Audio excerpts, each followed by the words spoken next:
I think that you agree, at a bare minimum, alleged alien enemies under a presidential proclamation should have the right to contest whether they are in fact alien enemies under the proclamation. Listen, I'm hardcore. Get shitty people out of the country. I know you are. I think we should get illegals out of the country. But there's still levels to this shit. And I'm unpersuaded, well, they're illegals anyway, so f them. That's not the standard that I have. The standard I have would be they're still human beings, and if you're accusing them of being terrorists and basically throwing them in a black hole in El Salvador, they should at least have the right to defend themselves from these accusations that they're terrorists. Hey folks, big news. On the 28th of March, I'll be doing Tim Pool's Culture War Show. We'll be discussing Mahmoud Khalil and other constitutional issues with the Trump administration. I highly encourage you to watch it. It'll be running from 10 a.m. to 12 p.m. Eastern Time on Tim's channel. And if you haven't liked, commented, and subscribed on this channel, please do so. It'll really help me out. Boom. I think we're good to go. How you doing, dude? Good. Not bad. I can't complain. I've been working a lot, but having a good week. So. Oh, that's good to hear. I heard that, is it your son's birthday? You know, I'm a Rob fan. You know that, right? No, it's not my son's birthday. Today was the first open house for preschool that he's going to. So he's going to a Catholic preschool. Oh, you're kidding. And yeah, so he's an only child, and all of the friends he has that are kids are older. So this is really, we're worried about school because he doesn't really interact with many kids that are his age, but he loved the preschool and he was hanging out with the kids. So he doesn't go until the end of August, but this was the first sort of open house. So it was a good day. And then I got nieces coming in for the weekend, and we're going to do like movie nights and stuff. Hell yeah. What but movies? Yeah, no birthdays. Believe it or not, I think there's a new SpongeBob movie called The Plankton Movie. My son's obsessed with, and he really wants my niece to see it.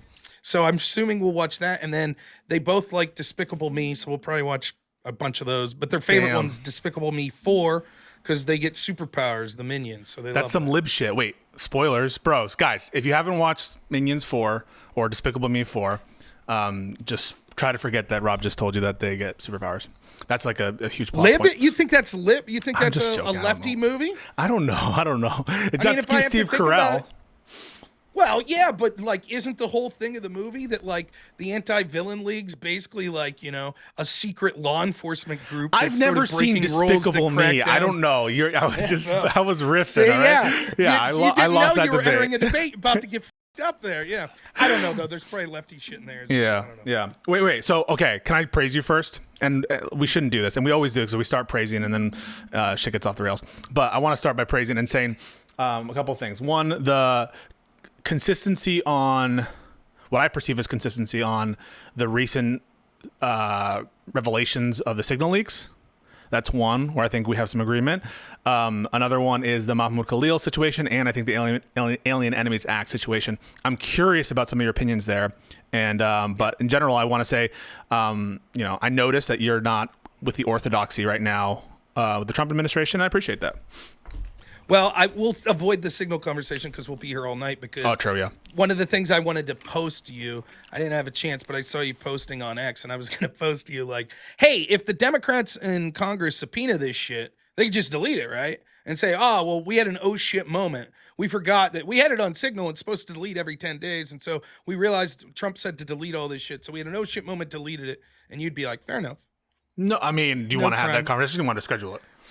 Well, we could schedule it for some time. But Okay. my point is, you guys have embraced that standard. I don't have to like that standard. I've been talking about why I think the Trump administration's bullshit in this Signal stuff.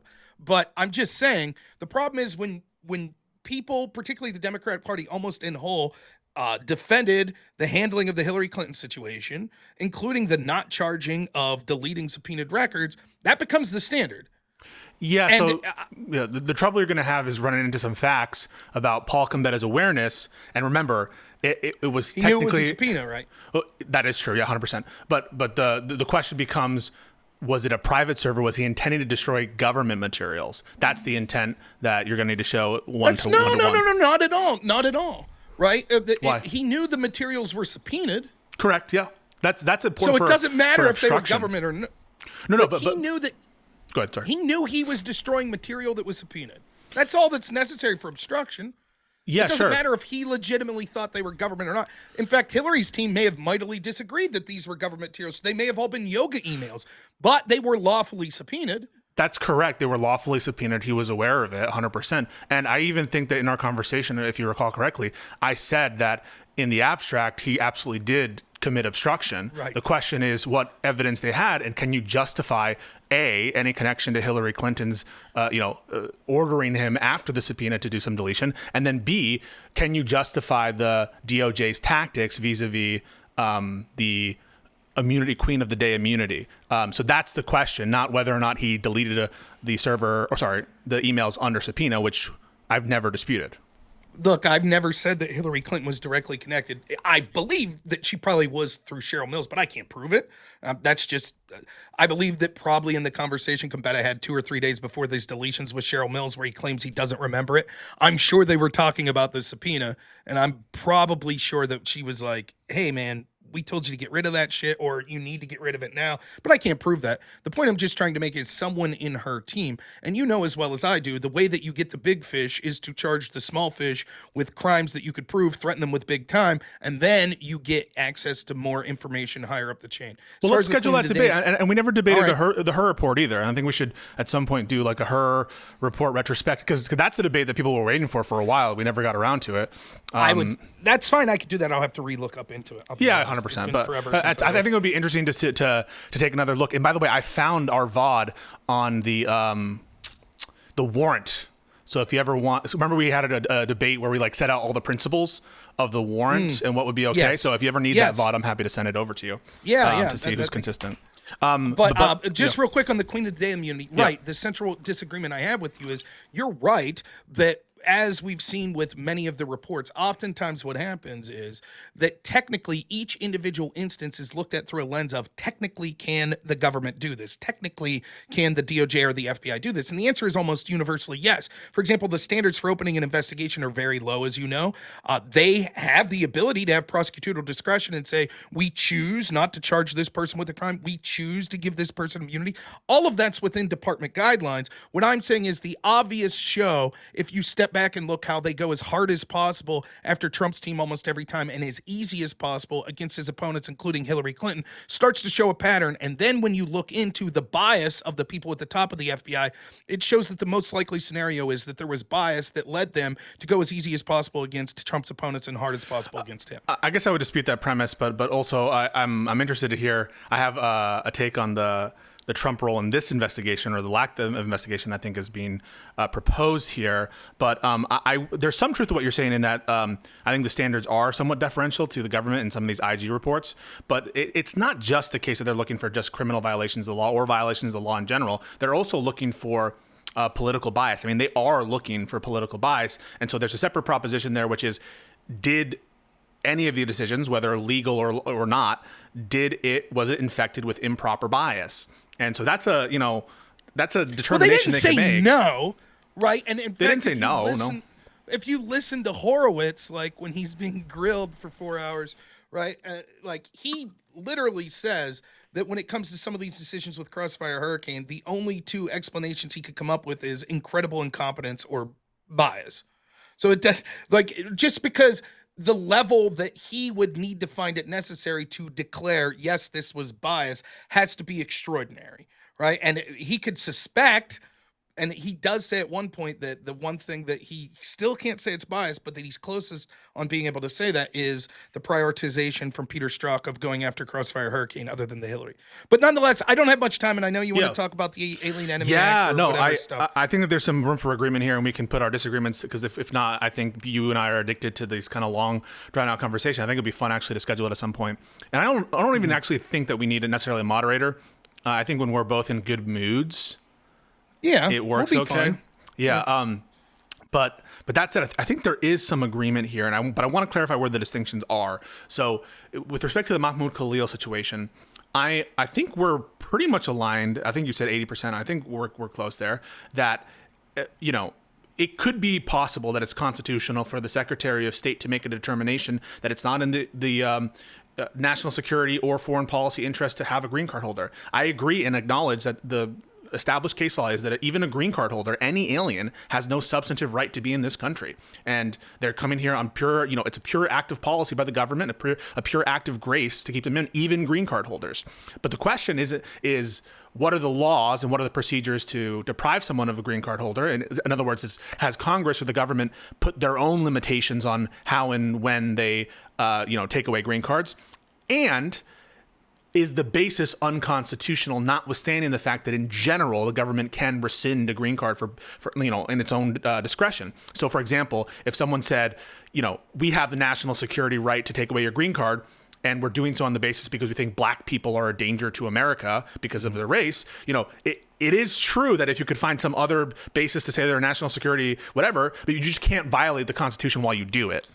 Right, I would agree with that. Okay. So in that particular instance, I think that the problem I have is, I'm not looking at it through case law or anything like that. Yeah. What I'm looking at it through is, hypothetically, can we agree that there are people that we wouldn't want in this country? Like the example I give, if a green card holder is yelling, you're chanting for ISIS, screaming death to America, burning the American flag, then yeah, I think that there's probably a solid argument to be made that even though I support a citizen being able to do that, right? A citizen of this country should have free speech to do that. But because you're here at the pleasure of the United States, you're not a citizen, that there's an argument to be had that that crosses some sort of bright line that we think. Can I calibrate that a little just to ask a question about that? Yeah. So you're just representing your preferences, right? You're not necessarily trying to represent what the law says, but you're just saying what Correct. you think the rule should be. Okay. And in this context, what you're saying is what could be acceptable in terms of criticism of other places.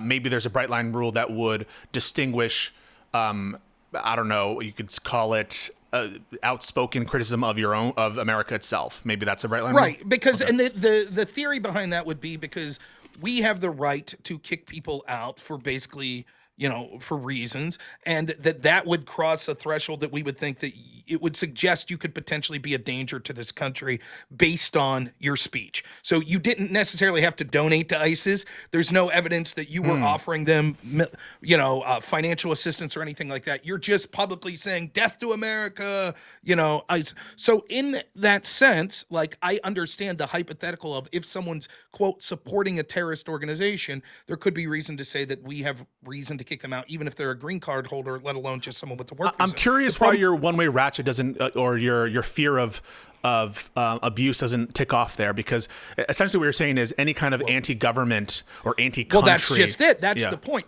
The point I'm making, though, is there needs to be a bright line to identify exactly what that is. Because if I'm looking at it from the other lens, and this is the example I give, I talk a lot of shit about funding to Ukraine. Many of the lefties I debate all the time say that's Putin's talking points. So let's say someone that watches my show and retweets me, right, is on a green card from Sweden.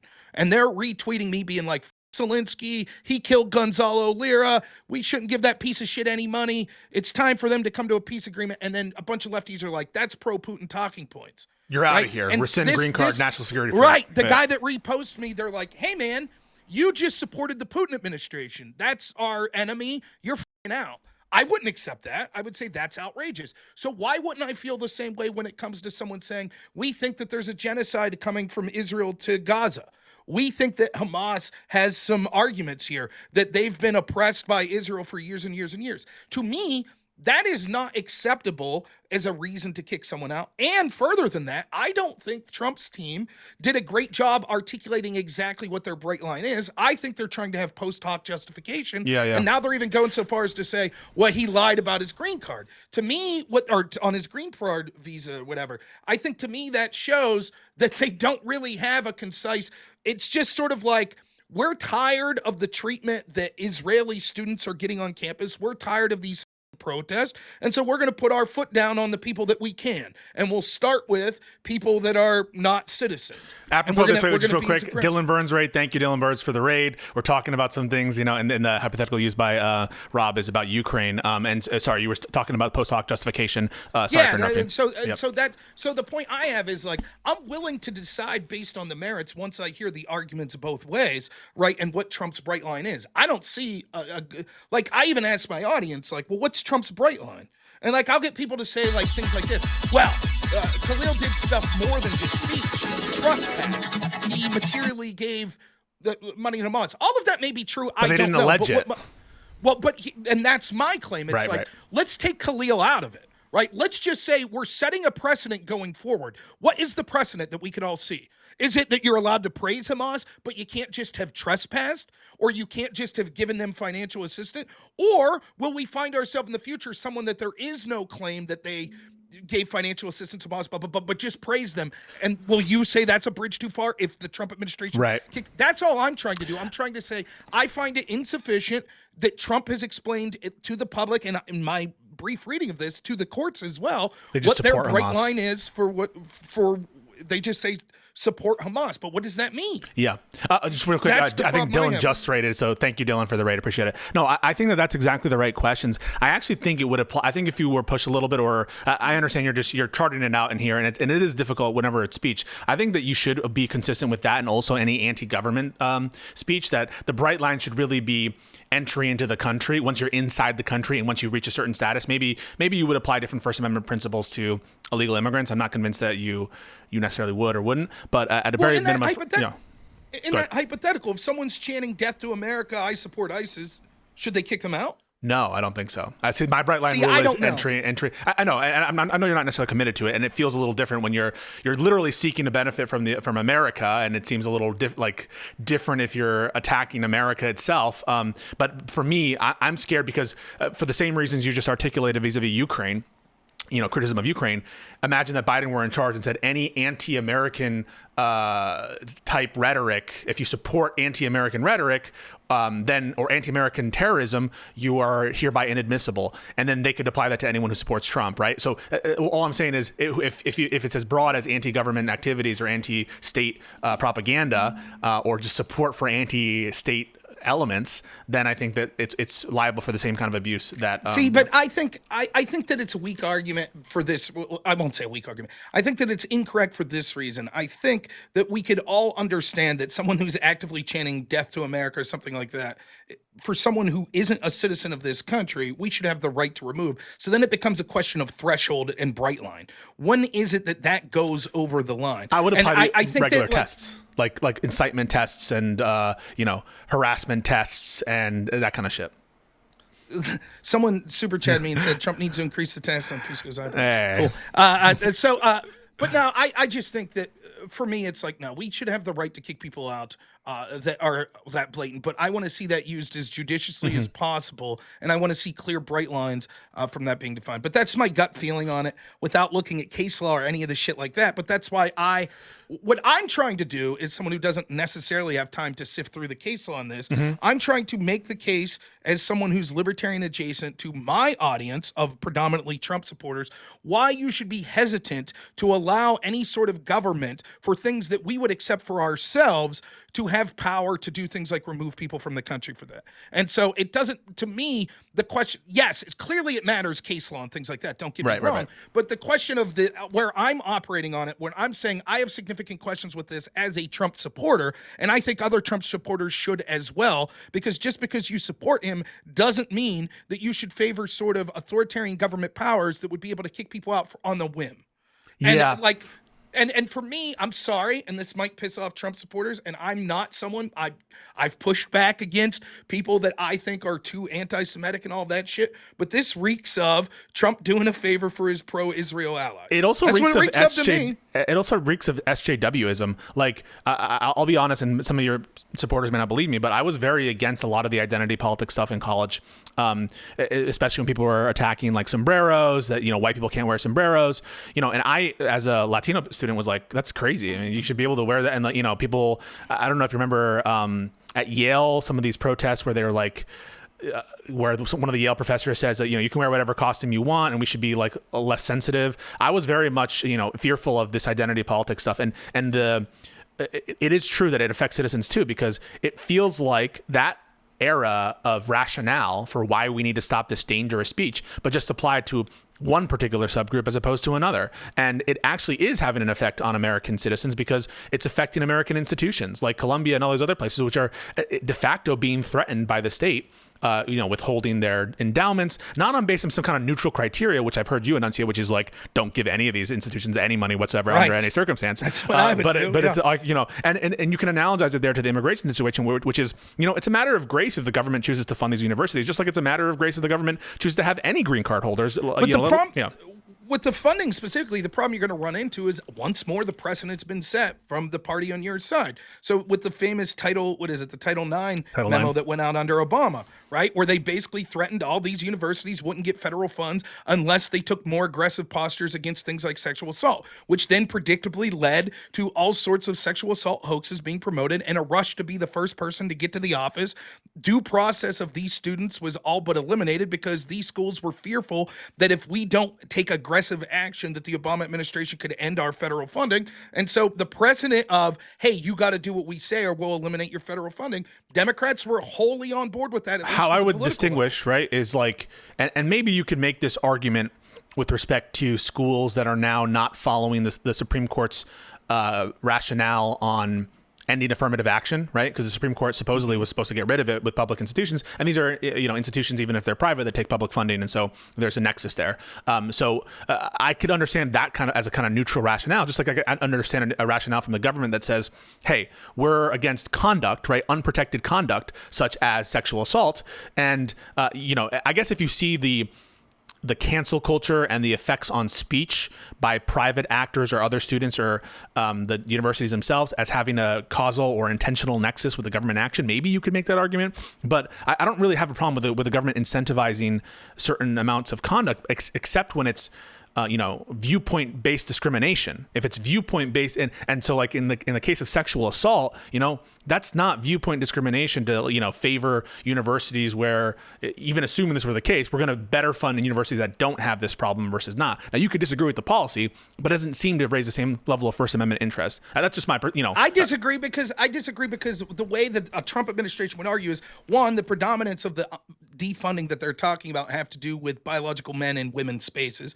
So they would say that it's almost an apples to apples comparison to sort of the Title IX business that Obama was doing. They're just doing it in the inverse way. Yes, it's so ironic that we're in 2025 and Title IX is now being embraced by Republicans that are saying, yes, women-only spaces in sports are important, when that was formerly a Democrat argument, and now the Democrats are saying, no, biological men should be allowed to enter it. So they would make the same argument for Title IX reasons. But on this specific, pro-Palestinian argument, or okay, I'm overgeneralizing, that's what it is, but you get what I'm saying. I think they're saying that because it's creating an atmosphere where Jewish students don't feel safe. Similarly, the rationale from Obama's Title IX exposure was because it's creating an atmosphere. But that's the same. That's SJW, right? African Americans don't feel safe by having all this pro-white stuff, or that may be true. I'm saying that.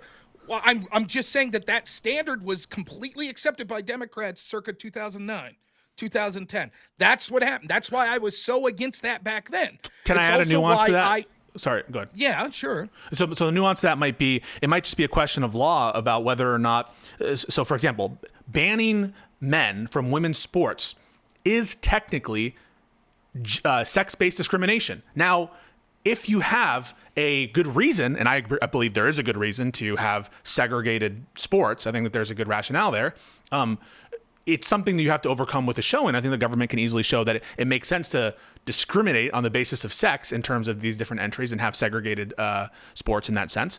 But it's different than other kinds of discrimination, where you're trying to prevent discrimination. So one is justifying a kind of government-based discrimination. The other is preventing private discrimination under Title IX. Where this falls short is they use Title IX as the rationale, and Title IX by its very definition is sex-based discrimination, which said that you, in order to receive federal money as a school, had to offer exactly as many female sports as male sports. And so the entire impetus was you can't have males competing in these female spaces. There have to be an equal opportunity and number of female sports to males. Oh, that's interesting. So Title IX itself was sex-based discrimination in the same So I'm so interested. I'm going to actually look into it because I don't know. Would that be considered trying to prevent sex-based discrimination or instituting sex-based discrimination? If the rationale that keeping men out of female sports is itself sex-based discrimination. I think you would agree with that.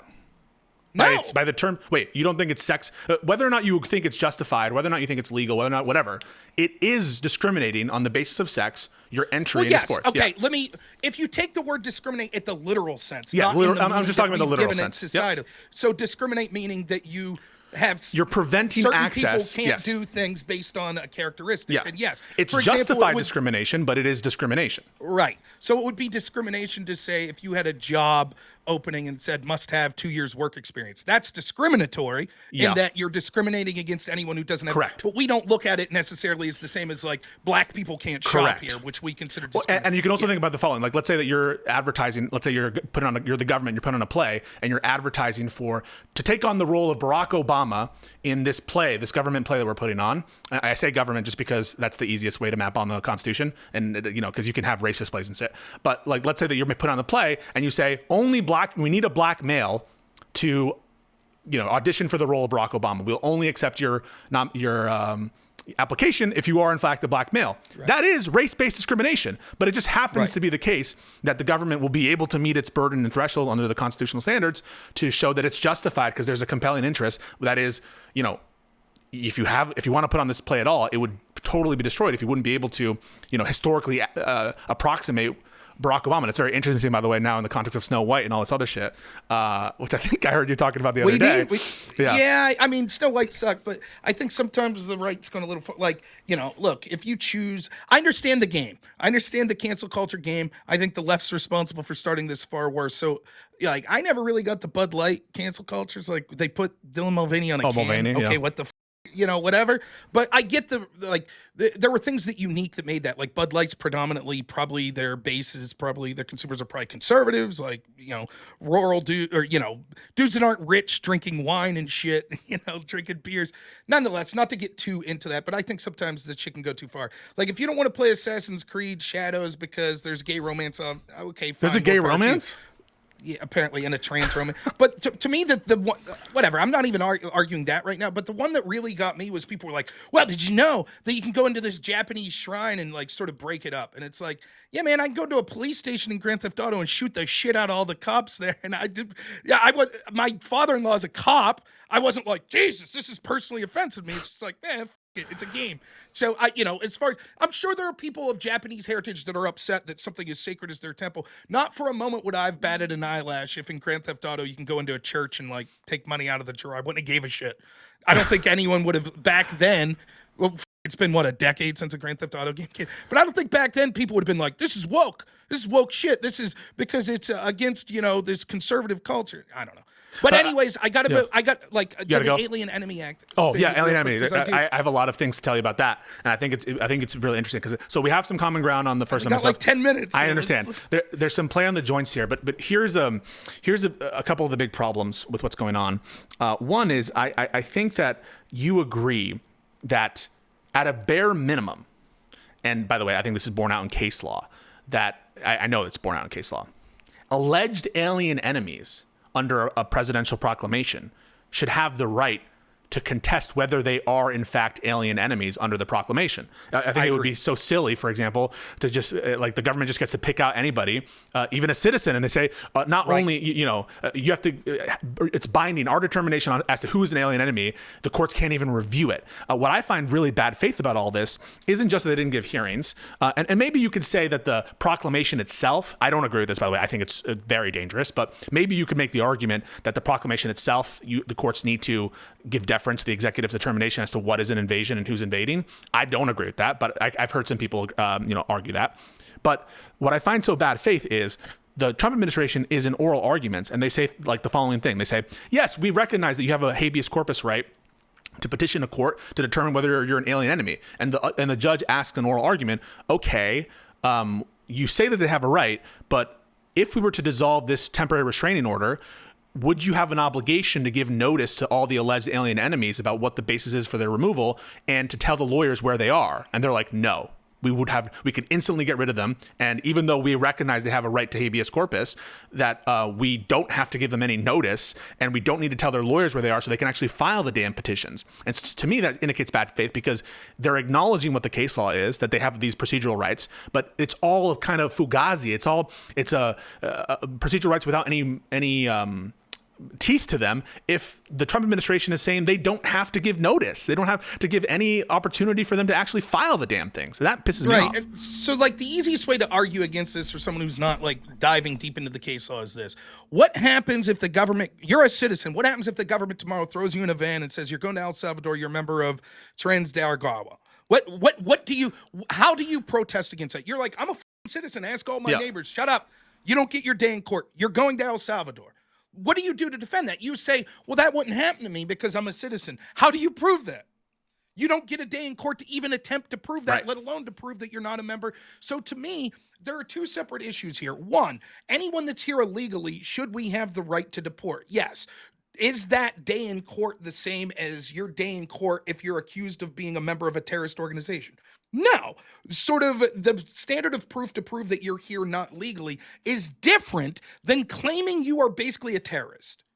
And so if we're going to have a different deportation status for people that we're claiming are terrorists, and the end result of that is one-way ticket to prison in El Salvador, those people have even if they're illegal, those people should have the right to hear the charge against them and to contest it.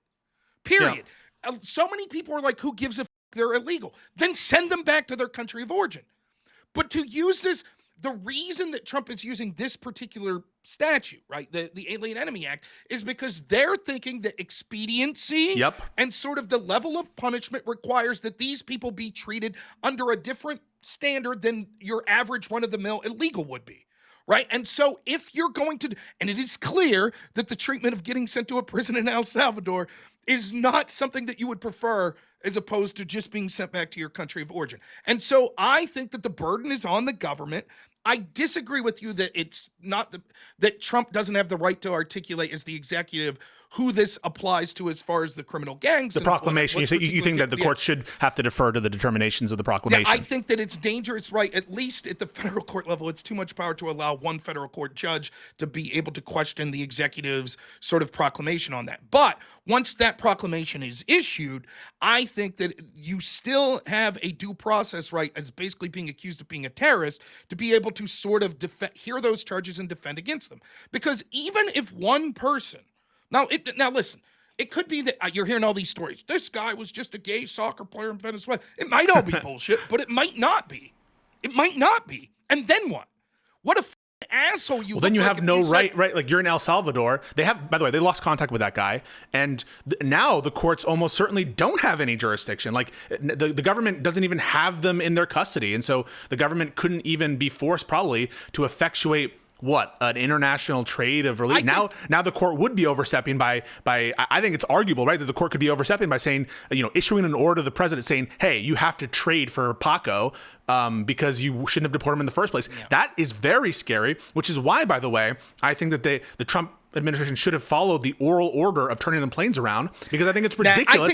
I think that was too far. That's too much, because there's already cooperations that you're making with people on the other side. I think that was too much. I also think that I haven't. Would that be true of U.S. citizens, though, Rob? Real quick. So if there was a U.S. citizen who was just thrown on a plane and they're taking them to Guantanamo Bay or El Salvador, and a judge says, "What the f- is a U.S. citizen? Turn the plane around." You think the equitable jurisdiction of the court ends at the border of the United States, and they can't even effectuate? I think that the request to turn around a plane is a bridge too far in that sense. Like, now we're talking about this would only matter in cases of like 3-hour window or so from the time that plane's in the air. But yeah, I think that that's too much. Like, what if there's a safety concern? What if the pilot's like, we literally then it would be impossible. Well, yeah, if the order is impossible, I would give the executive some room not to follow the order or to have an excuse to follow the order. If for example, you don't have enough fuel, right? Or there's some logistical reason why it literally is impossible to effectuate the order, then I think you follow what the court says and you say, listen, court, we know that there was this order. We could not follow it because X, Y, Z. But Trump is going into court and saying, we don't even have to give you the evidence to prove whether we complied or not. That, to me, like, I'm scared about that, because I don't know about that. I will say one of the things that I've heard, again, I haven't looked into the actual court filings, right? But one of the things I heard that I think people on my side were making that, like, was this sort of argument that's like, oh, this judge is demanding to see classified information. Well, that's not really how I'm reading it. What he's saying is, listen, I want to see the info. And if you're saying it's classified, you have to give me some sort of justification for why I can't see. That's exactly what he which said. Which Yeah. is, I think, reasonable. I think that's a reasonable thing for this judge to say. Ultimately, my gut feeling for how this plays out is that I think that it will get to the Supreme Court and they'll say something similar to what I said. I think they'll say that the executive has the right to sort of give the proclamation, but there has to be some standard of due process given to the people that are accused of being in the proclaimed group. And I think that, as far as I'm concerned right now, Trump hasn't met that burden. And maybe because they'll find it to be weak. Maybe their burden was like, well, we saw a social media post of tattoos, and that was enough for us. And it's like, is it? Yeah. I don't know, right? And I think that that's largely why. Now, having said that, to needle you a little, can you tell me what Alawaki's due process was? Yeah, so I think that different cases require different levels of due process. And so, first of all, I don't accept necessarily that every execution of an American citizen abroad is constitutional, legal, or criminal. But I do think, by the way, that the Alawaki killing is reviewable by a court. I think that the court has jurisdiction. What's the remedy? Hang on. The remedy for that, there could be damages violations. There could be some kind of, a court case. Or there could be, for example, if a prosecutor was looking to charge President Obama, I think that the court, they issued a subpoena. I don't think that or some kind of evidentiary records to get the records of the administration. I think that they would be required to comply with that subpoena. So I definitely think that there's remedies available, especially for the government to vindicate it. But let me I want to address what you're saying real quick, because another example could be Abraham Lincoln in the Civil War. Abraham Lincoln during the Civil War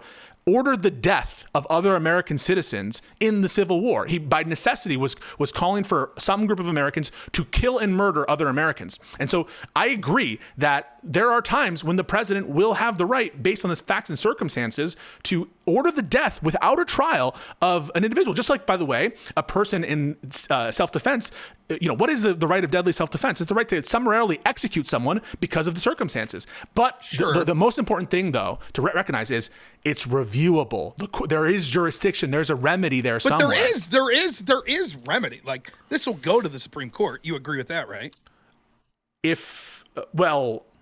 Maybe. The question is, will the Supreme Court review it on the merits? Because the Supreme Court, I think you're actually right, that the most likely outcome in the Supreme Court is that the court says you can't really question the proclamation, or you have to give the proclamation great deference. I would very disagree with that ruling, but I do think that's probably where they are at in terms of unitary executive. But I do think the court was probably more willing to lean on the procedural due process and that kind of aspect. So I don't think that your prediction is wholly wrong, but the question is, will the court actually review? So imagine the court said, we're going to dismiss everything because we lack jurisdiction, because anything the president says is due process in this context is due process, and because we can't even review the proclamation, and so there is no judicial remedy for this. I don't think that's true of Alawaki. I think that there should be jurisdiction over that. Let me ask you this. Maybe maybe I'm incorrect about this, but did a prosecutor ever bring a case against Obama or the Obama administration? Because the truth is it was a justified killing. Where are all the lefties that gave a shit about due process? Lefties did care about the Alawaki killing. They were incredibly pissed at Obama. Then why didn't any You're talking about libs. Where are the Obama supporters that are pissed about Alawaki, right? Well, yeah. Where are the legal groups that are right now outraged about due process? Where were they then? Well, there were lawsuits filed by Alawaki's family to sue the government over that. They ended up losing for lack of standing, because I don't think it was actually their direct descendant or something. It was like a cousin. That's my recollection. I'll have to look at the filing there. So there were actually court cases about it. I don't think they were successful. But just because you believe in due process doesn't mean you think the due process requires in every context the same amount of procedure. For example, right? If a bunch of American citizens are about to crash into the World Trade Center, let's say the new World Trade Center, I think you and I agree. Trump can order the Air Force to just kill those people who are about to crash into. They don't need a trial. And same. But here's but I agree. Yep. There is direct defense, right? The problem is you say Alawaki is guilty. I assume when you mean that not only was he a member of a terrorist. What do you mean you don't know? Sorry, I don't know the factual predicates to. So when I said he was probably guilty, I think it was probably justified. I haven't reviewed the facts closely to make the determination, so I spoke too soon. But there are factual determinations there, and it seems like he was engaging in war against the United States based on my superficial reading, but I'm not willing to commit and defend that position right at this moment. So when you're saying it's reviewable, though, what I would guess is if I'm a person that's concerned about due process, which I am, of the Trandara members, I would have that same concern with anyone that was accused of terrorism before. In fact, I've been on record, even during the Bush administration, I'm a little older than you, I thought that the treatment of some of the terrorists in Guantanamo Bay was bullshit. I think that the treatment should be different for foreign terrorists. Don't get me wrong. I'm not saying they have the same rights as U.S. citizens. But I think the fact that there were people that were like left to rot in Guantanamo for 10, 15 years without ever having a case brought was ridiculous. Well, I agree with that. If there's clear evidence that these people are terrorists, then prove it. I Even agree if it's with in that. a military court. I agree with that, and that's why I think that your plain example there, I think that your intuition there is mapping onto like the impracticability or the dangerousness inherent in flight. I think that might be why your intuition is different. But I think, for example, Guantanamo Bay, it's in Cuba, right? So it's outside of the United States, and we've had case law about places outside of America. I think there's a difference also here where they're giving it to an El Salvadorian prison. But is Guantanamo though considered American property? I don't think it's considered an American territory. I believe you're not on American soil. I don't think it's considered American soil. For example, if you're born in Guantanamo Bay, are you an American citizen? I don't think so. I would say, yeah. Is it materially different than being born on like an Air Force base? I think it is, but that's a good question. I'll look into that, Rob. My wife was born in Germany, but was born on an American base. She's an American. I don't know. It's a good question. I'll look into whether or not Guantanamo Bay is considered part of America. To be honest with you, I'm not going to represent that. I know that. I don't know. By the way, if you could see the super chats, I'm not putting them up to needle you. I'm just not. What are they them, saying? So I'm trying to get them up there. Why would Pisco speak without looking it up? And then this person says the due process is that they can request a habeas corpus. Clearly, that opportunity existed. 5 made the request. If they're a member of a class, TDA gang member over this is 14 garbage. citizen, No, they go. guys, this is not. This is not. In Texas. No, this is not. This is someone who's listening to the dissent, but it's complete garbage, right? Those 5 were able to file their lawsuit because they heard whispers that this lawsuit was coming, but that's 5 out of hundreds. And the reality is, because they prepared their papers before the proclamation was made available, that's why they were able to vindicate their rights. But in practical reality, right, these people don't, you have to file in the place in which you're being held, this habeas petition, but the government says, we don't need to tell your lawyers where you're at. And so what good is a right to habeas if most people, they don't even have to tell their lawyers where they're at, and they don't even have to give them notice of the basis of their removal? It's a complete shit show to trust that this habeas petition will work itself out when the government is saying blatantly that we have no obligation to give any notice or any process whatsoever so that they can rush to the airport before they have any chance to write down what's going on, before they have a chance to call their family, call their lawyer, and file a petition. What good is that right? It's an ephemeral right. It doesn't exist. It's fugazi, and that's part of what the court called. Is that some slang I'm unaware of? No, it's from. Have you seen Wolf of Wall Street? No. It's a fugazi. It's a woozy. It's a wazi. It's not. It's a.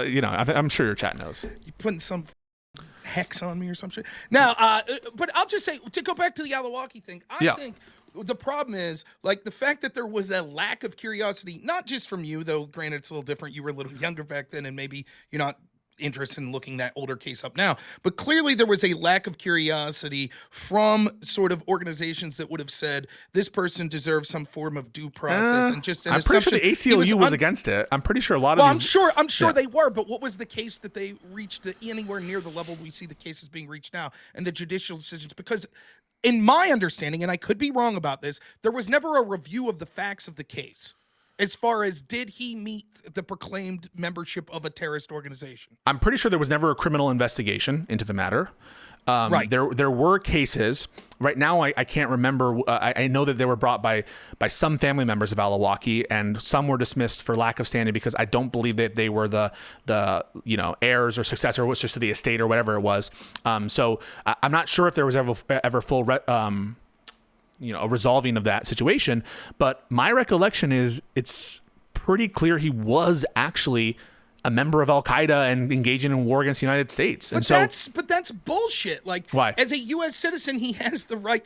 If he was right, the difference is this. You're making this argument. Well, he's in the plane and they're about to hit the World Trade Yeah. Center. Do you have the right? Okay, but that's different because I don't think anyone's alleged that he was about to take some sort of action like in that moment that justified a claim of self-defense. And that's I have the right to defend my life through self-defense, but I don't have the right to be like, I heard Pisco talking shit and he may come at me someday. Right. So I'm going to preemptively let me address that. So for example, let's say that he was arriving at an airport in America or about to hit the airport. You couldn't just kill him, right? On his way to America. If there's but the difference there is it practicable to apprehend him? I think that if it was practicable for Obama to capture him, he had an obligation to, and to actually give him his day in court. I agree with you. The question is, assume that there's no safe way to retrieve him in that moment, no reasonably safe way to obtain him and put him and charge him. In that situation, are you obligated as the American government to not kill him? I think that you would be obligated to an absentia. Am I using that word correct? Have a trial. Right. To at least have someone operate as a defense, because the power is too tempting. Again, what's to stop me from being overseas? And let's say I'm in Ukraine I'm accused by the Biden administration, like Gonzalo Lira style. I'm accused of collaborating with the Russians. And so they say, fuck it, let's take this dude out. I'll tell you what it used to be. It used to be the notion that a president could be held criminally liable for his official conduct. Supposing that the official conduct were in violation, or the alleged official conduct were in violation of the law. This is one of the arguments that I was providing about the SEAL Team 6 memes, is because one of the fears of this, one of the reasons why we were going to worry about it as much is the notion that, imagine that you took an intentional act to kill someone in bad faith. Who you're saying that they're a terrorist member, but they're not actually a terrorist member. You're just using that as a pretext. What the Trump versus United States opinion tells us is you're not supposed to look into the actual intent of the individual. You're supposed to look at the nature of the power. And so that presupposes that my hypothetical is that it was intentional to kill me in bad faith, as opposed to a legitimate fear that I might be working with Russians, and then later turns out that was incorrect. Yeah, I agree. So what's to prevent that? Yeah. So in the case of them just being wrong after they. It's a good faith in about what's going on. I think in that situation, a lot more fuzzy about what the remedy might be. But if it's done in good faith, just like imagine like a police shooting done in good faith, right? And you get the wrong person. The Breonna, what's her name? The Breonna, the woman Taylor. Is it Breonna Taylor? That's right. I think so. Yep. Right. One of the police officers who was just firing wildly, he was reckless, but he wasn't the one that actually shot the fatal shot. And the police officers there fired back at I think the boyfriend or the husband, who like heard the footsteps and assumed it was like a robber and started shooting. Now both parties were justified, right? The police was justified in shooting back at the boyfriend. The boyfriend was justified in shooting at them. And so in that situation, they're not criminally liable. The police officers are not criminally liable. But that's different because we're again talking an in the moment fear, direct fear of life being lost in that moment. That's different than the pre-planned execution of someone. Where it would be impracticable for the government to apprehend them through any other means, or to stop their conduct through any other means. That's the situation you have to look at. But I think then the best solution would be, if we're concerned about due process, was the remedy to that should be in absentia, that there is at least some sort of formal hearing where the evidence is put forth, and that there needs to be some body that says, yes, we have determined that this does seem to meet the criteria, that this person is a member of that group. But then remember, now the criminal defendant is not getting all the rights they're entitled to as a typical member. What you're acknowledging here is they're getting less rights than a typical criminal defendant would, in the sense that they don't have an opportunity to cross-examine witnesses themselves. They don't have, maybe their representative does, but they don't have an opportunity to be confronted, right, and to be in court and to attend the proceedings. But we would accept that with other things. Correct. For example, if I'm comatose, I lose that right, and yet that trial would still occur. Correct? That's what I mean. Due process is a term that, at a bare minimum, is supposed to imply notice and an opportunity to be heard. That's supposed to be like the threshold. And I agree with you in this context. There was no notice to Alawaki. There was no opportunity to be heard. There was no opportunity for his case to be heard before a neutral arbiter. And so I agree in terms of the normal criminal process. It didn't meet the bill. But the question is, How much does that change in the context of waging war, right? Would this in the American Civil War context, would you require the president to go through a trial for every single American who they're ordering be killed in this war, in this conflict, in the Civil War, to prove that in fact they were part of the Confederacy? Not so sure about that. I think right, but I would err on the side of that, and because every argument that you're making right now, if it is found legal that Trump is allowed to proclaim the Alien Enemy Act, in effect, what we're saying is these are adversarial terrorists that have been sent here by the government of Venezuela in order to cause harm to the safety of citizens of the United States. Assuming they're facts, right? But in effect, if forget if the person really is a member of Trinidad. We're just saying if we're allowed to accept that proclamation is legal, then in effect, basically what Trump's saying is we're at war, just like Here's we the were difference, at war Rob. with Al-Qaeda. Here's how I would distinguish, and you tell me what you think. And you don't have to, give your final opinion right now. And by the way, I enjoy these conversations. I think they're interesting. How I might distinguish is the following. There are other practicable solutions in the case of the Alien Enemies Act to give them their day in court. If there were similar type circumstances under Al-Awlaki, I would agree with you. He needs to have his day in court. But in this situation, the courts aren't telling you can't apprehend them. The courts aren't telling you can't detain them. The court's not even telling you can't deport them through the other means under the INA. They're just saying don't deport them right now in the summary process under the Alien Enemies Act. And so here, in this case, it is practicable to give them this process in a way it simply isn't in the case of the Civil War. That's an extreme hypothetical. In the case of the 9/11, that's another extreme hypothetical. And maybe a less extreme hypothetical is the Al-Awlaki case. I don't think it's practical to imagine that the government can safely just go in and there is a with difference. him. There is a difference in sort of the practicality of being able to charge, but still, it seems to be what you're suggesting is, well, because we can't practically get Al-Awlaki to have him here, then because that means that if we were to have him have a trial in absentia, he wouldn't have all the rights that he otherwise would be entitled to. Therefore, he gets none of the rights. That seems to be a bridge too far. It seems that the best compromise of this situation clearly is reasonable people. We wouldn't expect U.S. lives to be jeopardized to send like Navy SEALs in to try to capture this dude alive just to have a trial. Right. So you agree with that, right? I agree, but that doesn't mean that we shouldn't afford up to the maximum available rights as a U.S. citizen that we would give anyone else. So can I ask you a difficult question? Let me finish real quick. Yeah, sure. Unless there was proof that there was an imminent attack occurring and it's like a Jack Bauer, oh shit, he has a dirty bomb he's about to release in 24 hours. So let's take out the imminence here. Thank you so much, Cyril, for every meal for the raid. So I'm explicitly not doing the Jack Bauer situation. It's not imminent, but it's the American citizen equivalent of Osama. He's the leader of, an American citizen has become the head of Al-Qaeda. And we know where he's going to be on a date certain. We don't have time to do a trial in absentia. We also know, by the way, that there is no imminent attack coming. We don't have any reason to suppose there's an imminent attack coming. In that situation, right, where there's no imminence, there is no ability to give the trial. But this guy's the head of the Al-Qaeda. He's been made the new head of Al-Qaeda. Mm-hmm. Does America have a right to bomb the U.S. citizen head of Al-Qaeda when it's not practical to pick him up, even though there's no imminence? Yeah, I would think I would go with the same scenario I just outlined. That in absentia, there should be proof given to some sort of neutral arbiter that he is in fact what we're claiming he is.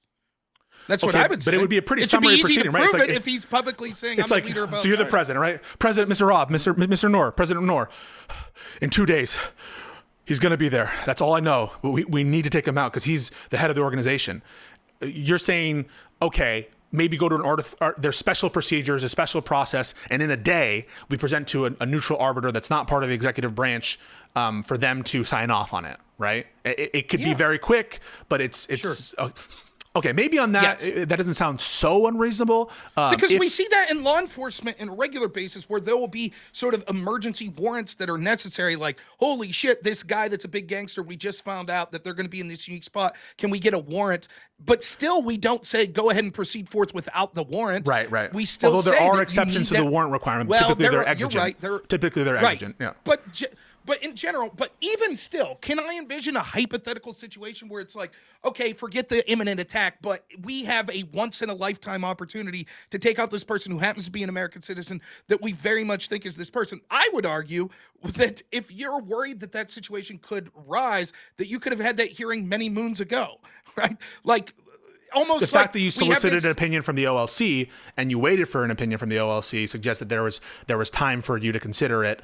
Correct. Okay. Yeah. Like we have sort of this FBI most wanted list. Why couldn't we have like a like Rob, sort of if what you're proposing is a kind of involvement of the courts that would allow for these kinds of summary procedures that don't take months, that take like days or weeks, Sure. but that I would maybe not even be opposed to. I think that's probably a good idea. And, by the way, that's what I think should happen. And so for those listening, let me be clear. I'm not saying this as a defense to sort of Trans-Daragawa. I'm saying that it seems that many of the people that are concerned about due process now didn't have these sort of thoughts when it came to Alawaki, nowhere near to the level. And he was in leftists both did. senses. But in two standards, I think his case is more severe. One, that the punishment was death, right? And second, that he was an American citizen and not just a green card holder. So in both of those, but then there's the other side of the equation. So yes, I agree. Those are things that weigh it more heavily in the Alawaki situation. But the thing that makes it a little different on the other side of the ledger is it was impracticable to give him the same kinds of procedures. That's you're certainly right. But what I'm arguing is I think that at the minimum, there's no reason that the Trump administration can't be. If I'm saying, well, you could have these emergency fast courts for Alawaki, why couldn't you do that with the Trans-Daragawa members? And like, I know the counter argument to that. Well, there's going to be too many of them. It'll get bogged down, et cetera, et cetera. I don't think the burden of proof should be as high as sort of the trial that me and you would get if it was practicable to arrest us. We're accused of a crime. We have we could talk to our attorney. It wouldn't be necessarily that same level of standard. But what I think is one of the things that weighs in factor to me of why this is wrong, what's going with the Trump, I don't understand the immediacy. The need for the immediacy where it's like, there is a remedy, detain them, right? Detain them. And if you're like, well, we only have 50,000, okay, but there surely are people that you could release that are less dangerous than these accused terrorists. So you could make room for these. And if it would somehow happen to be over 50,000, right? So like that's the point. Like it seemed to me like I'm hardcore, get shitty people out of the country. I know you are. I think we should get illegals out of the country. But there's still levels to this shit. And I'm unpersuaded, well, they're illegals anyway, so f them. That's not the standard that I have. The standard I have would be they're still human beings, and if you're accusing them of being terrorists and basically throwing them in a black hole in El Salvador, they should at least have the right to defend themselves from these accusations that they're terrorists. I do find it that many of the people that are arguing against this probably want open borders to the extent we had in Biden. I think it's bullshit, the idea that Democrats tried to argue all of a sudden that they cared about the border. They didn't. We could see that. Well, I think Biden kind of gave the game away by claiming he needed congressional action and then doing nothing until the 2024. And I criticized him. And then using executive action at the end. Right. So I criticized him harshly for that because I thought what he was doing is illegal, just like I think what Trump is doing right now is illegal at the border, and, closing off asylum, but the courts will figure that out and determine that. So maybe I'm wrong about that. But ultimately, I think that you raised a lot of really good points there. And one aspect of the Alien Enemies Act that I think, it's lost on people, it's been invoked 3 other times in our history: the War of 1812, the First World War, and the Second World War, and we gave hearings to Nazis, right? Like people, Nazis who were detained and deported under the Alien Enemies Act in World War II, they got hearings. So if we're going to give hearings to literal German in a declared war, and who are Nazis, I think that's a bare minimum that you can apply here. But what really scares me is the executive. There are a lot of different actions that Trump is doing that are like this, that he's claiming unreviewability, executive fiat, and the end result here is once you're in that El Salvadorian jail, I don't know what a court can do for you. Once you're there, I don't know what a court can do. It would be interesting. Like, presumably, the United States could still do something if Trump voluntarily was like, "Okay, I'll get it but is he going to be inclined to get some illegal the immigrant who was about to get their asylum hearing and bring them back? Right. That's the point. So it would probably be within his purview, unless the person died in the prison, to get them back, right? But would he, if he's not forced, can a court force him? I don't know. Like to me, it's much more problematic. It's much more problematic for a court to say, "Hey, Trump, you have to enter into negotiations with Bukele or whatever the name is, the president of El Salvador. You have to now give something in exchange for him." And now the president of El Salvador, he knows there's a court order that forces Trump to do this. So he can be like, we want billions or whatever. So that seems like, if I had to, my intuition is that would be unconstitutional breach of executive authority there. And you probably need like a congressional enactment or a president who cares about the rule of law to get them back. But the reason, that's scary, man. That's scary because like it could, and some of these people, they're alleged to be fleeing and have these are some people who are alleged to have valid asylum claims. They were about to get their asylum hearing, or they're alleged to have done things the right way. I know that you don't want to. Okay, send them fucking back. So you don't agree with asylum in general, but that's the law right now. The asylum is the law right now, and well, you should follow the law. Maybe I don't. Like, look, the truth is, where we're going to have fundamental disagreements is, I think that Democrat Party as a whole wanted millions of people to come in. They wanted to flood the country, and they wanted to make the process as burdensome as possible. How do you explain the actions of Joe Biden then? The inaction of Joe Biden? Yeah. I think he incompetence? You mean why the border was so bad? Right. Why did millions come in? Well, I think he understood why the legal limits of his power in the first 3 years, and then he broke the law flagrantly and in bad faith in the fourth year. So I think that Joe Biden did something corrupt in the fourth year. Why is so? But I think the rates of illegal immigration. But that's your opinion. Is that a common opinion amongst the legal field that these executive orders are illegal? Amongst the legal field, that which executive orders? Trump's? Some yes, the ones that were rescinded. So the for ones example, Biden did. You're saying the ones Biden did were illegal. Yeah, so I think the ones that Biden did closing the border, I believe that to be illegal. And Trump and has. You think that's a common belief in the legal community? Among left-wing Democrats type lawyer people? In general, lawyers isn't over. You think? Yes, I do. Because how many brought cases against Biden's orders? The ACLU did. They filed a lawsuit. Were they successful? Well, I don't know where it is right now. I haven't followed up to date on it, and I'm sure there's updated litigation because Trump has basically extended it. But the reason why I think it's illegal is because the INA creates a power for the Trump to suspend. It's called the suspension clause. Any class of alien. Alien is a term for non-citizen in the INA, but even if you're ordered suspended under the INA, you're still considered, quote, inadmissible. And so I think we've had this discussion before, but I basically think that was illegal. I don't necessarily think remain in Mexico is illegal. I don't know if we have a final ruling on that. But those for me are policies that don't matter as much as the closing the whole border. And one of the reasons why, for example, another thing that Biden was unwilling to do, what Trump is willing to do, which I think is significant, is apply expedited removal to its statutory maximum. And that basically says anyone within a large radius of the border within like 2 years can be subject to expedited removal. And Biden wasn't willing to put that to the max. He was willing to do like consistent with the previous. So there are some actions by Trump that probably affect it. Real quick, I'll end on this. I think that I am still in favor of, now listen, when it comes to these lower courts, I think particularly when there's just a temporary restraining order, Trump pushing back a little, not falling to the letter of the law, exactly what they're saying. I think that they are being activists and stuff. I think the gravity of the situation increases as you get to higher and higher courts if he would ignore it. So if the Supreme Court would be like, you can't do this, and he's like, go f*** yourself, that's clearly a magnitude worse than Judge, Boasberg or whatever the hell his name is, says something. So I think that we'll see. But I think that what Trump should be doing is getting clever. For example, if you say that USAID has to be funded and all this money has to be funded, that's discretionary funding that just says like Congress passed $10 million for cancer research. What I'm advocating for is a bunch of conservatives to start NGOs, and we redirect that money to conservative groups. Instead of sending money to Politico, to the New York Times, to the BBC, we should send money to Breitbart. We should send money to conservative influencers like me.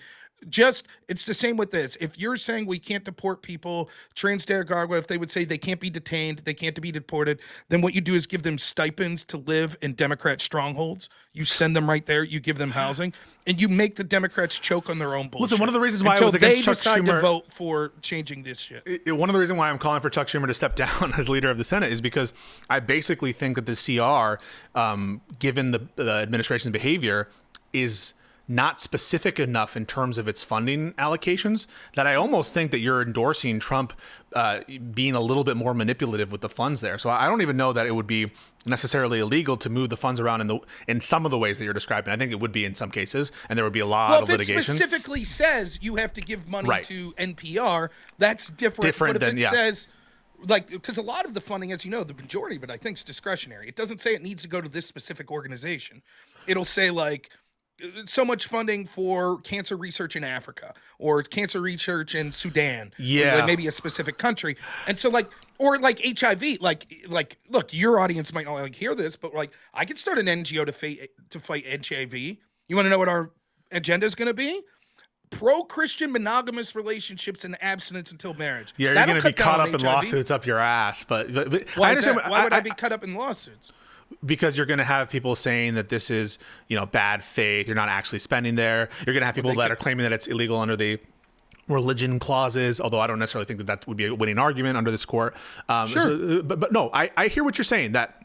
And listen, I almost want the Democrats to do something a little bit similar, which is to use powers that I don't. I think that they're The weak. clauses are overwhelmingly left-wing.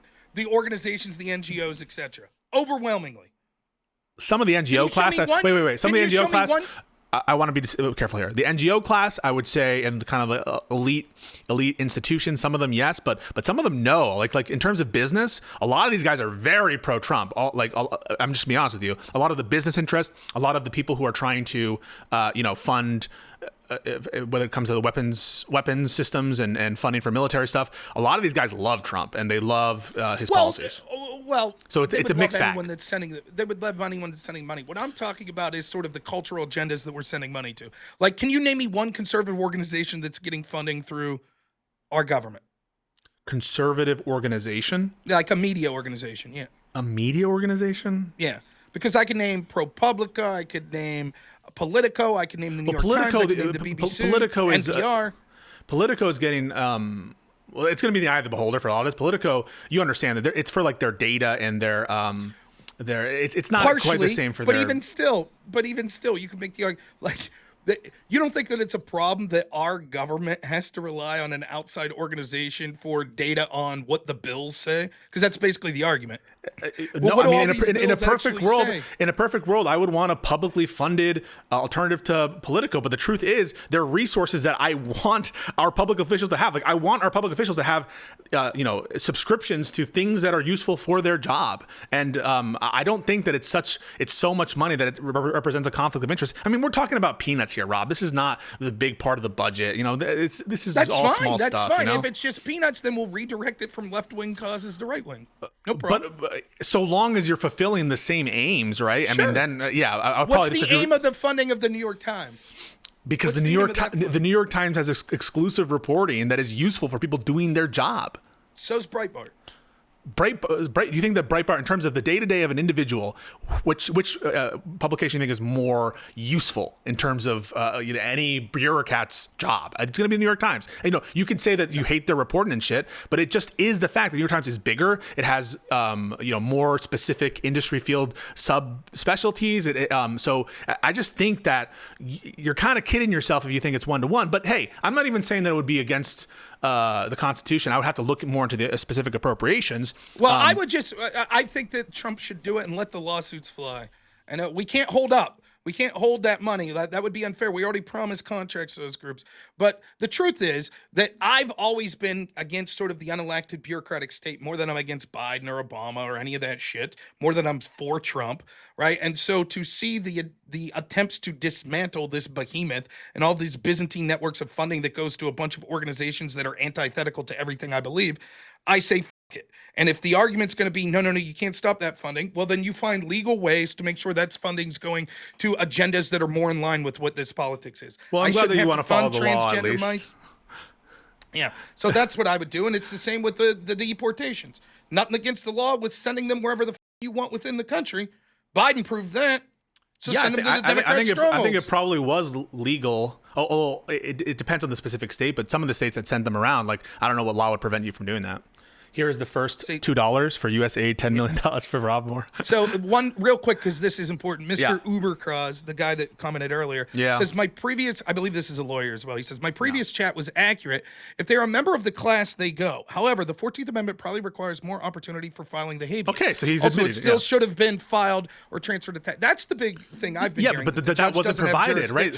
But but that wasn't provided, and the administration said they didn't have to do that. So you can say that, right? You can take the position that it has to be filed in Texas. I disagree because for reasons that the majority of the DC Circuit found, which is this is not a traditional habeas petition because they're not asking for release from detention. In fact, they're saying the U.S. government has to keep detaining us and don't remove, or at least they're saying we want them to keep detaining us. And so I don't think it's a traditional habeas. They dropped their habeas claims. They're not asserting any habeas claims. And so I don't think it needs to be in Texas. And I think that's why the D.C. Circuit Court of Appeals found that it didn't. But even if you do think that it needs to be in Texas and it needs to proceed via habeas, they need to have a real opportunity to file. It's bullshit for the government to stand up there and say, yeah, they have a right for habeas, but we don't have to give them a notice and an opportunity, a real opportunity to file there. That's disgusting. That's fascist. I gotta end here, but I'll just say this is an overall conversation on the Alien Enemy Act thing. It's this. I'm not the most hardcore person. I think, like, I'm not one of these people that's like, we can't have any immigrants ever. I'm not saying that. But I know you know this, that I vehemently believe that illegals should be kicked out of the country, and maybe the ones that are productive and beneficial to the country should be given a proper sense to get back in the country. Having said all of that, I think that I see dangers in allowing an executive branch to basically just invoke the Alien Enemy Act and say, you're a terrorist and you don't have the right to hear those charges, when in this particular case, you're already detaining the people. It doesn't seem like it would take much to give them a hearing in court. And there are other remedies. You could keep these people detained. You could deport them to their country of origin. And listen, there are other questions someday I have longer to talk to you. Because what happens if they say, well, I'm being tortured in my country of origin? Right? Then that don't they have a right to? You roll your eyes, but these are laws in the books. We're a signatory to the Convention Against Torture. But then there's other questions. What if we can't figure out their country of origin? What if they say, well, I'm from Britain? Well, there's case law on that point. No, you're not. Well, there's actually case law that says, like, you're supposed to be able to indefinitely detain individuals. If you can't send them anywhere, then sorry, we don't have to send you back into the country. You can just be in prison for now. That's pretty harsh, but at least that there's some process there as opposed to just throwing you out of the country. But I appreciate that you're taking a more nuanced view on this. Real quick on that law, though, would that mean you could detain them indefinitely? Yeah, there's case law on that. So, like, you've committed no crime other than you're an illegal. We're trying to send you back. You can't prove where you came from, so you just go to prison the rest of your life? Yeah, so just I want to be clear with you. There might be an updated case called Zadavis, whatever that case is. You guys remember. But the case that I'm trying to point to, I think it's called Mazzei. And in that case, someone arrived to, like, Ellis Island or something like that. And there was no place because his citizenship had been, like, revoked from the other state, or for some reason he was stateless, right? And the Supreme Court had held that, listen, we don't have to admit you into the country, and no other country will accept you. That doesn't mean that we have to accept you, and you're not being, like, detained for criminal reasons, but you get to exist in this. You have to exist in this limbo world because the executive has the complete discretion on whether to let you in the country or not. I don't know if that's. I'll look into that about whether that's up to date, but there was at least one case that said indefinite detention, immigration detention was acceptable under those circumstances. So there's a lot of latitude here for the executive. Keep them in the airport, like that movie The Terminal with Tom Hanks. They just have to live in the airport, right? One other question. What was I going to ask? I forget. What if the country of origin's not willing to take them back, but a third country is? So, like, what if the UK is like, we'll take them? Yeah, I think that would be acceptable. Is that legitimate? Yeah, what if it's El Salvador? Well, if it's El Salvador, I think that would be acceptable under certain circumstances, but you just have to give them a process, right, Rob? I mean, like, if the country of origin, if Venezuela is not able to... Also, by the way, I find it really funny that the theory is here that Venezuela is invading America, right? That is necessarily... There's an incursion or an invasion by Venezuela. Right, that's part of the... into America, but they're also saying we're coming into agreements with Venezuela for deporting their people back to them. I mean, I guess that's technically possible with a country that you're being invaded by or at war with. I'm not saying that's impossible, but I just think it's funny. But yeah, I think that if a third country is willing to accept it, I think it would be legal for you, or constitutional at least, to do that. But they have individual rights. Even if you know they're going to be, like, in prison? No, not if you know they're going to be tortured or persecuted on the basis of one of these grounds under the convention. So, but if the alternatives, we're just going to keep you in prison. That's the alternative, Rob. Yeah, but under the law. Like, El Salvador might say, well, that's what we were going to do. What's the difference? Well, no, because torture is different than indefinite detention, and persecution is different than indefinite detention. So those have different legal standards than indefinite detention. And also, I think it might just be that you get to stay in the country outside of detention. but you don't have like the right to work necessarily. But effectively, it's the same thing. You know, it's the government will have a great deal of control over you, but what they can't do is deport you to a country where you're going to be tortured or deport you to a country where you're going to be persecuted. That's kind of like our law. Now, you could say you don't agree with that law. It doesn't give enough latitude or whatever, but then change the law. Don't just think that Trump, and I don't think that you're saying this. I think you would agree that we should follow the law, but just bend it in areas that, you know, the policy is such that you like it. Yeah. All right. Well, that's it. I do have to leave. I've been talking for longer, but I have shit to do. I know. I gotta go.